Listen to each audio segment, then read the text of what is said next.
Telangana high court के 3 नए जजों ने हलफ ले लिया है। टी विनोद कुमार, ए अभिषेक रेड्डी और के लक्ष्मण गौड़ को पीर की सुबह हाईकोर्ट के चीफ जस्टिस राघवेंद्र सिंह चौहान ने हलफ दिलाया।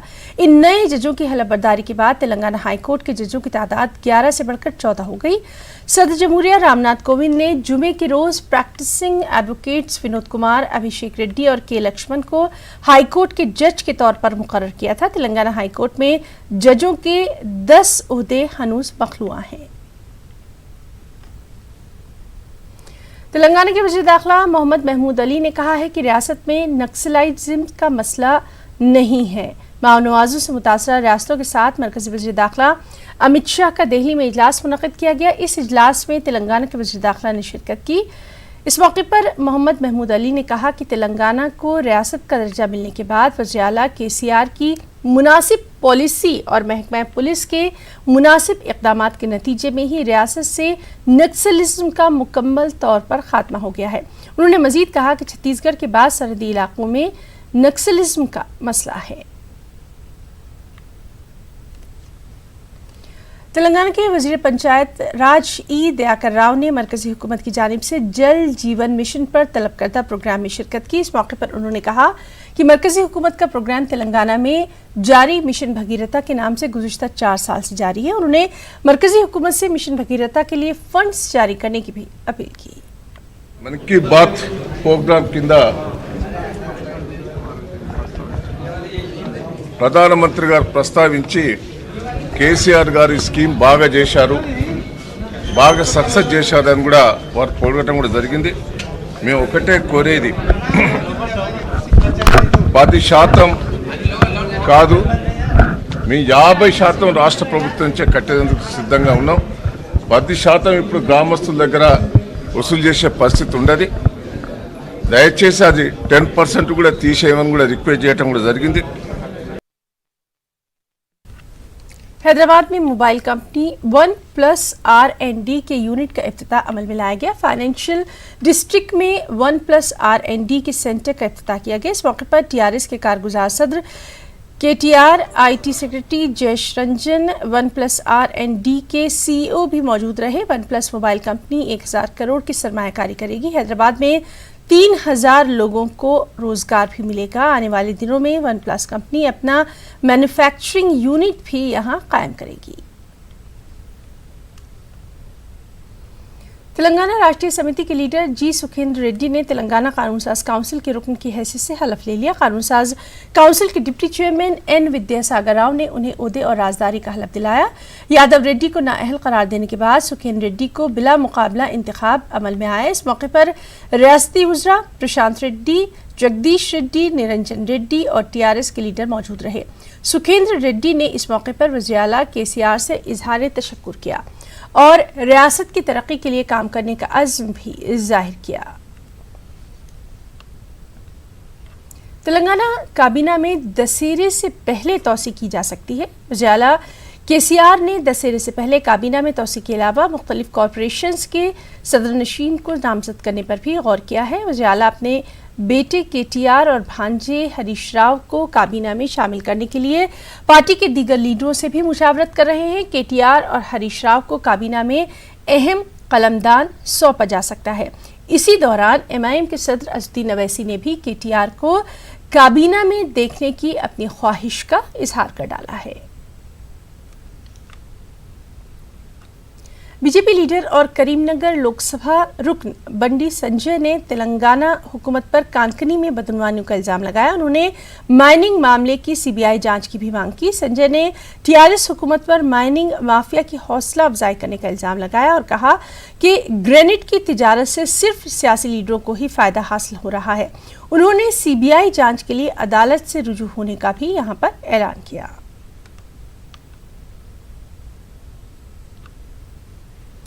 तेलंगाना में हुक्मरां तेलंगाना राष्ट्रीय समिति के मुकाबले कांग्रेस और तेलुगु देशम पार्टी की कमजोर हालत और लोकसभा इंतखाबात में तेलंगाना से 4 सीटों पर कामयाबी के बाद बीजेपी तेलंगाना में अपने कदम जमाने की पूरी कोशिश कर रही है और पार्टी अगले असेंबली इलेक्शन में कामयाबी हासिल करने के लिए जारहाना मूड में भी नजर आ रही है। आपको दिखाते हैं हमारी ये खास रिपोर्ट।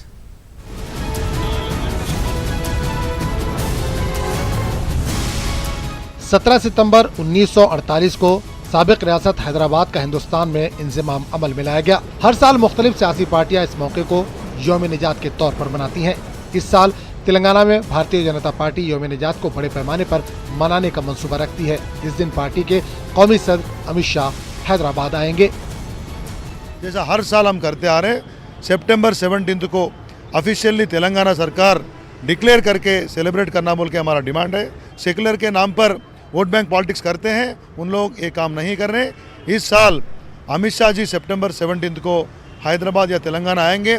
एक बड़ी पैमाने पे यहाँ पर हम लोग बहिरंग सभा पब्लिक मीटिंग करने वाले हैं। उससे पहले सितंबर 17 तक पूरे तेलंगाना आवाम के अंदर हम लोग जाएंगे। इसका जो इम्पोर्टेंस है हर एक आदमी को बताएंगे। तेलंगाना की जो तारीख़ है या हैदराबाद दखन की जो भी जिद्दोजहद रही है, जागीरदारी निज़ाम के ख़िलाफ़ थी। और इसमें ये जो बीजेपी आरएसएस के लोग हैं, इनका दूर दूर तक कोई लेना देना नहीं है, इनका कोई पार्टिसिपेशन नहीं है। हकीकत देखा जाए तो कम्युनिस्टों का पार्टिसिपेशन है, जो लोग यहाँ के जागीरदारी निज़ाम के ख़िलाफ़ में यहाँ पर वो लोग एजिटेशन चलाए, वो लोग फाइट करे, वो लोग कुर्बानियाँ दिए। ऑपरेशन पोलो जो इंडियन यूनियन की तरफ हुआ तो माहिदा भी हुआ, जिसके तहत निज़ाम सरकार अपनी हुकूमत से जो है मर्ज कर दिए अपनी हैदराबाद मुल्क को हिंदुस्तान के साथ में। उसके बाद उनको भी जो है राज प्रमुख बनाया गया। हमेशा से जो बीजेपी की पॉलिसी रही है कि फूट डालो, यहाँ का जो फैब्रिक है एक मिली जुली लोग रहने का, जो गंगा जमुना तहजीब है, इसको जो है फूट डालकर मेजॉरिटी वोट पोलराइजेशन की इनकी स्कीम रही है, जिसकी तहत जो है ये हर बार हर साल कुछ ना कुछ तमाशा करते आते हैं। लोकसभा इंतखाबात में शुमाली तेलंगाना से 3 नशिस्तों और सिकंदराबाद की एक नशिस्त पर कामयाबी के बाद तेलंगाना में बीजेपी के हौसले बुलंद है। बीजेपी चाहती है कि तेलंगाना में अपनी कामयाबी का दायरा मजीद वसी किया जाए और अगले असेंबली इंतखाबात में अक्सरियत के हुसूल के लिए एक हिकमत अमली तैयार की जाए। चीफ मिनिस्टर गोल्डन तेलंगाना बोले थे, वो ड्रीम अवाम का ड्रीम हम पूरा करने जाएंगे, जिसकी शुरुआत 17 सितंबर को हम लोग हैदराबाद में हर पूरे स्टेट में बीजेपी का झंडा लहराएंगे। उसके साथ बीजेपी की कामयाबी के जो है हम ड्रम बजाएंगे। ईयर हमारे पास लोकल म्युनिसिपल इलेक्शन होने वाले हैं, हम टोटली स्वीप करेंगे। तेलंगाना स्टेट गवर्नमेंट डिसॉल्व होती है, हम तेलंगाना स्टेट में बीजेपी का झंडा जो है लहराएंगे।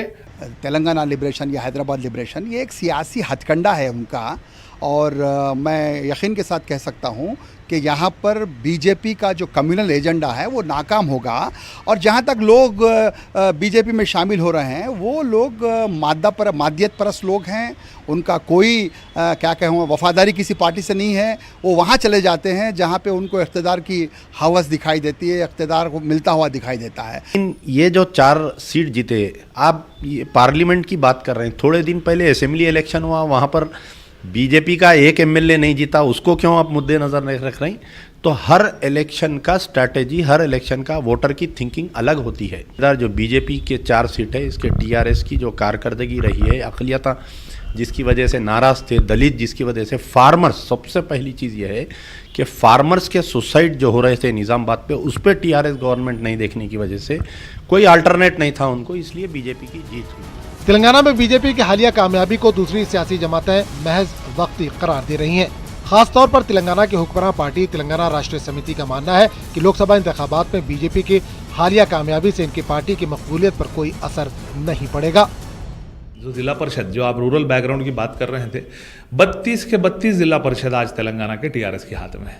रूरल बैकग्राउंड का जो भी किसान हो या आम वोटर हो, ये डेफिनेटली टीआरएस के साथ है, ऐसा कुछ नहीं है। ये लोग कुछ मैनिपुलेशंस करके, इनको आता है थोड़ा मीडिया मैनेजमेंट, खासकर सोशल मीडिया मैनेजमेंट, तो ये सोशल मीडिया में उल्टी सीधी न्यूज़ चला के जो है ये लोग कुछ वेव बनाने की कोशिश कर रहे हैं, पर ग्राउंड पे ऐसी कोई रियलिटी नहीं है। बीजेपी ने तेलंगाना में साल 2023 में मुतवक्के अगले असेंबली इलेक्शन में कामयाबी के लिए मिशन 2023 के नाम से अपनी हिकमत अमली तरतीब दी है, जिसकी तकमील के लिए रियासत भर में रुकनसाजी की मुहिम चलाई जा रही है।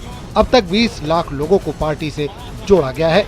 न्यूज़ 18 के लिए हैदराबाद से अनीसुर रहमान की रिपोर्ट।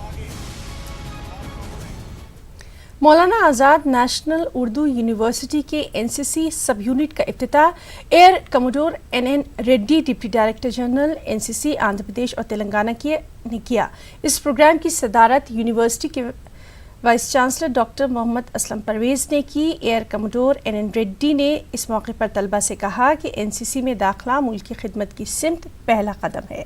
इस मौके पर मानू के vice chancellor doctor Mohammad Aslam Parvez ने यूनिवर्सिटी में एनसीसी यूनिट शुरू करने पर इजहार तशक्कुर किया। साथ ही उन्होंने खुशी का भी इजहार किया कि मानू के बच्चे मुल्क के हर सेक्टर में अपनी खिदमत अंजाम दे रहे हैं। उन्होंने ये भी कहा कि अब एनसीसी के जरिए मानू के तलबा फौज में भी अपनी खिदमत अंजाम दे पाएंगे। You are way above that motivation level that is required.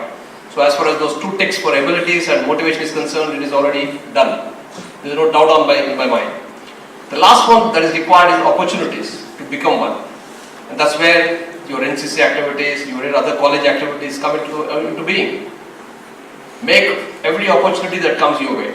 और यही वो डिसिप्लिन का ट्रेनिंग का हिस्सा है जो आपका सबसे बड़ा कीमती सरमाया है। एनसीसी ज्वाइन करने के बाद आप फोर्सेज में जाते या नहीं जाते वो इतना इम्पोर्टेंट नहीं है, वो इतना बड़ा अचीवमेंट नहीं है जितना बड़ा अचीवमेंट ये होगा कि एनसीसी की लाइफ आपको ज़िंदगी में डिसिप्लिन और वैल्यू सिस्टम्स और उसको फॉलो करना सिखा देगी। ये एक बहुत बड़ा तोहफा है, एक बहुत बड़ी ट्रेनिंग है जो एनसीसी के बच्चों को मिलती है, कैडेट्स को मिलती है।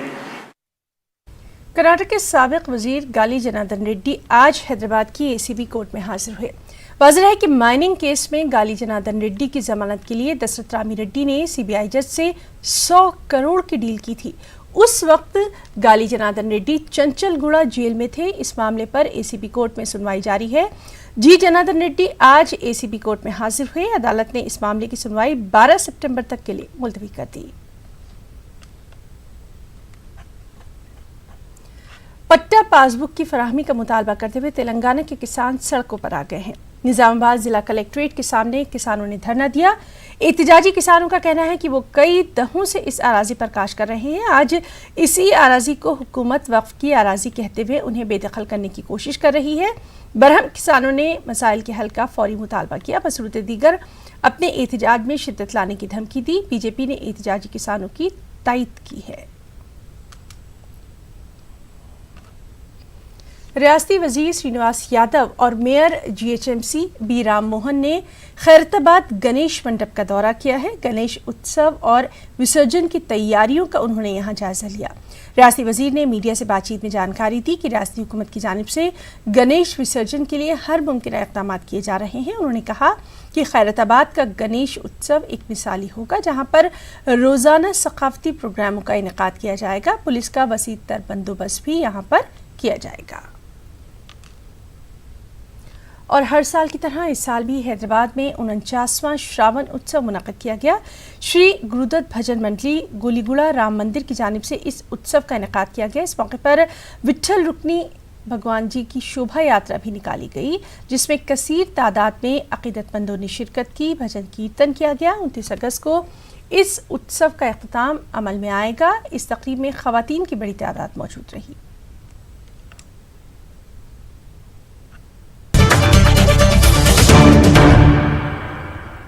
और अब खबरों की तफसील। आंध्र प्रदेश के वज़ीर आला जगन मोहन रेड्डी दिल्ली में है। मरकज़ी वज़ीर दाखिला अमित शाह ने नक्सलियों से मुतासरा इलाकों के वज़ीर आला का दिल्ली में इजलास तलब किया।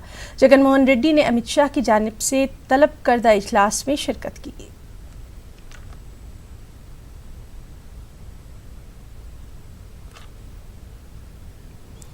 हर घर को नल के जरिए पानी फराहम करने की मरकज़ी हुकूमत जल जीवन मिशन प्रोग्राम का ऐलान कर चुकी है। आंध्र प्रदेश के वज़ीर पंचायत पी रामचंद्र रेड्डी ने दिल्ली में मरकज़ी हुकूमत की जानिब से तलब करदा इजलास में शिरकत की।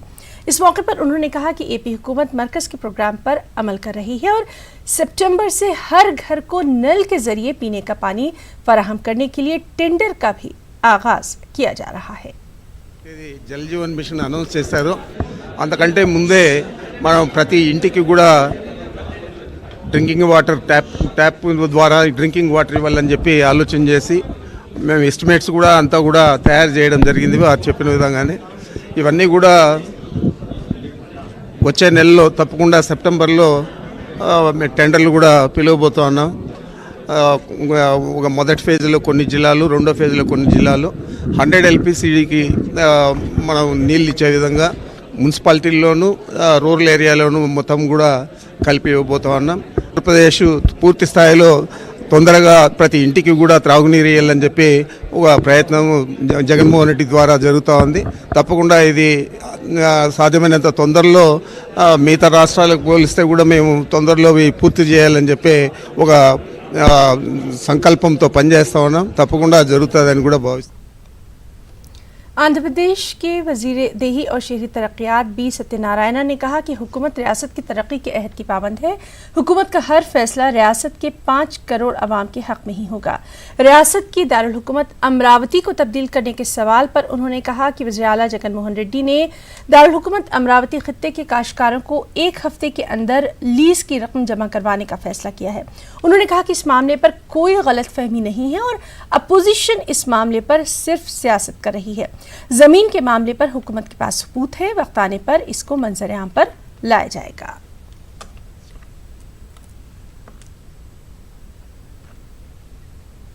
सदर मुकाम अमरावती से मुताल्लिक अवाम में कन्फ्यूजन पैदा हो गया है। मौजूदा हुकूमत के एक वजीर सदर मुकाम को तब्दील करने की बात करते हैं, जबकि एक और वजीर सदर मुकाम को तब्दील न करने की बात करते नजर आ रहे हैं।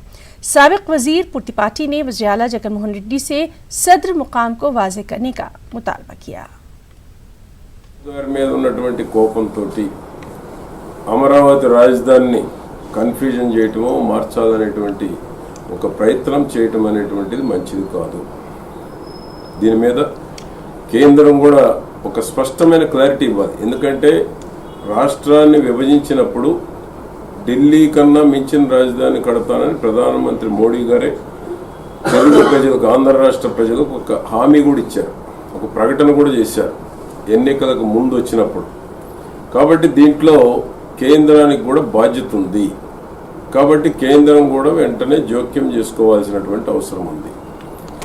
అదేవిధంగా రాష్ట్ర ప్రభుత్వం కూడా ప్రభుత్వాలు మారినప్పుడల్లా రాజధానులు మారుస్తామనటమో, ప్రభుత్వాలు మారినప్పుడల్లా ఒక ప్రభుత్వం చేపట్టిన ప్రాజెక్టుల్ని మరొక ప్రభుత్వం రద్దు చేయటమో లేకపోతే క్యాన్సిల్ చేయటం అనేటువంటిది ఆర్థికంగా దేశవ్యాప్తంగా ఇది అనేక రకాలైనటువంటి ప్రభావం చూపేటువంటి అవకాశం ఉంది. आंध्र प्रदेश के सदर मुकाम अमरावती के लिए ज़मीन देने वाले किसानों ने आज मंगलगिरी इलाके में एहतजाज किया। उन्होंने एपी के वजीर शहरी तरक्यात बी सत्यनारायण के खिलाफ नारेबाजी की। रियासती वजीर की जानिब से राजधानी को तब्दील करने की मुखालफत की और कहा कि रियासत के दारुल हुकूमत के लिए उन्होंने अपनी ज़मीनें दी थी, लेकिन राजधानी की तब्दीली की इत्तला से वो परेशान हैं। उन्होंने इस मामले पर वज़ीर आला से वजाहत भी तलब की है।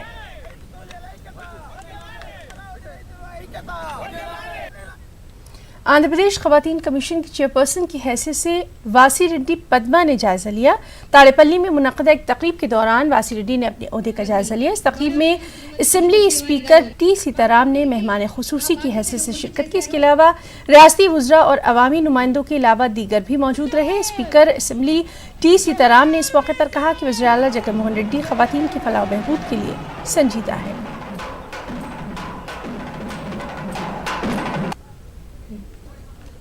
ఎందుకంటే మీరు ఆకాశంలో సగం, అవకాశాలలో సగం, మనిషి జీవితంలో సగం. ఈ సగం మీ హక్కులు మీకు రావాలి కదా, రావాలా వద్దా? ఈరోజు జగన్మోహన్ రెడ్డి గారు ఇచ్చారా లేదా? రైట్. అందుకే నేను అంటున్నాను, నేను ఆ చట్టం చేస్తుండేటప్పుడు మొత్తం అన్నిటిలో కూడా reservations, BC, SC, ST, OC, minorities అన్నిటితో పాటు ఆ కమ్యూనిటీల్లో కూడా మళ్ళీ 50% lady reservation.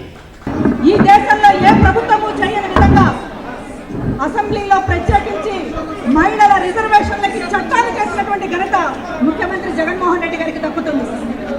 SC, BC, ST, minority వర్గాలకు సంబంధించినటువంటి మహిళలకు నామినేటెడ్ పోస్టుల్లో మాత్రమే కాక నామినేటెడ్ కాంట్రాక్ట్ వర్కుల్లో కూడా 50% తేవడానికి చట్టాన్ని చేసినటువంటి ప్రభుత్వం ఈ దేశంలో మరొకటి లేదనేది కూడా గమనించాలి. आंध्र प्रदेश के वजीर इंडोमेंट वी श्रीनिवास की वालदा लक्ष्मम्मा का इंतकाल हो गया है। वज़ीर आला जगनमोहन रेड्डी ने रियासती वजीर के घर पहुंचकर उन्हें पुरसा दिया, इजहार ताज़ियत किया और गुलहाए अकीदत पेश किए। आंध्र प्रदेश हाईकोर्ट ने तेलुगु देशम के लीडर और साबिक रुकन असेंबली वाई श्रीनिवास राव के खिलाफ सीबीआई जांच की इजाजत दे दी है। सीआईडी ने गैरकानूनी कानकनी मामले में अदालत में तफसीली रिपोर्ट पेश की। सीआईडी ने निशानदही की कि तेलुगु देशम लीडर के बैंक अकाउंट में गैर कानूनी रकमी मामलात की गई है। अदालत ने वाज़ेह किया कि रियासती हुकूमत इस बात का हतमी फैसला करेगी कि आया सीबीआई जांच करवाई जाए या नहीं। अदालत ने हुकूमत को हिदायत दी कि वो बुध तक अपने फैसले से अदालत को वाकिफ करवाए। सब्सिडी खाद की फराहमी में हो रही ताखीर के खिलाफ किसानों ने अनंतपुर में शाहरा पर धरना दिया। अनंतपुर के मुड़काशीरा इलाके में किसानों ने सड़क पर धरना दिया, जिसके सबब ट्रैफिक निज़ाम दरहम बरहम रहा। एहतजाजी किसानों ने MRO के तरीक़ेकार पर भी नाराज़गी का इज़हार किया। एहतजाजी किसानों का कहना है कि गुज़िश्ता 15 दिनों से सरकारी दफातर के चक्कर काट कर थक गए हैं। आला ओहदेदार किसानों के मसाइल पर तवज्जो देने से कासिर हैं। बरहम किसानों का कहना है कि जगन मोहन रेड्डी हुकूमत किसानों के मसाइल हल करने में पूरी तरह से नाकाम रही है। मुल्क में दहशतगर्दों के दाखिल होने के इंटेलिजेंस के इंतबाह के बाद तमाम साहली इलाकों में हाई अलर्ट जारी कर दिया गया है। तिरुपति के SP राजन ने वाज़ेह किया कि तिरुपति में दहशतगर्दी का कोई खतरा नहीं है। श्रद्धालुओं को यहाँ परेशान होने की कोई ज़रूरत नहीं है। उन्होंने कहा कि श्रीलंका के आबी हदूद के ज़रिए चेन्नई और फिर तिरुपति में दाखिल होने के इंतबाह के बाद तिरुपति के सरहदी इलाकों में सिक्योरिटी सख्त कर दी गई है। तिरुपति पहुंचने वाली तमाम गाड़ियों की तलाशी ली जा रही है। तिरुपति के अहम शाहराहों पर सिक्योरिटी सख्त कर दी गई है। अलीपीरी टोल गेट के करीब सिक्योरिटी ओहदेदारों ने गाड़ियों की तलाशी ली। डॉग स्क्वाड और बम स्क्वाड की खुसूसी टीमें भी इस मौके पर मौजूद हैं।